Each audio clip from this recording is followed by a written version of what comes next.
अॻूणे सूबाई घरू वज़ीर ज़ुल्फ़कार मिर्ज़ा चयो आहे त संदसि ज़मीन ते कब्ज़े जी कोशिश कंदड़ ख़िलाफ़ पुलिस का कार्रवाई न कई त हू कुझु बि करण लाइ आज़ाद हूंदो। पिंगरीअ वेझो मीडिया सां ॻाल्हाईंदे ज़ुल्फ़कार मिर्ज़ा चयो त हुन 9 साल अॻु ज़मीन पैसनि सां ख़रीद कई, जंहिं ते आसिफ़ ज़रदारी कब्ज़ो कराइण जी कोशिश कई। हुन चयो त पुलिस हिकु बि जवाबदार खे गिरफ़्तार नाहे कयो, जेके पुलिस हवाले कया उहे बि आज़ाद थी विया। हू बशारत ज़रदारी समेत 150 हथियारबंदनि खां ज़मीन ऐं बंगले ते कब्ज़े जो प्लान कंदो।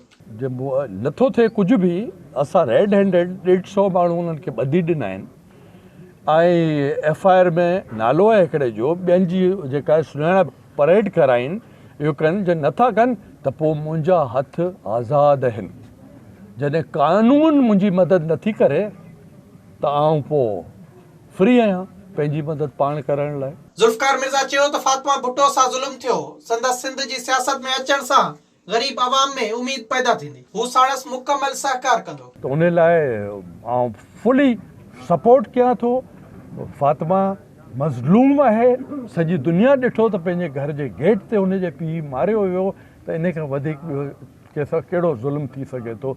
आउं हुनजी जे आहे पॉलिटिकल एंट्री, आउं सम्झां थो त इहा सिंध जी ख़ुशकिस्मती आहे। अच्छा सर, मौलाना साहब जो जेको जलसो आहे, अॻूणे सूबाई घरू वज़ीर चयो त मौलाना फज़लुर रहमान जी सियासत मां वाक़िफ़ आहे, तंहिं करे हुन बाबति ॻाल्हाइण फज़ूल आहे। विज़िट कयो अवामी आवाज़ मीडिया ग्रुप जी वेबसाइट awamiawaz.pk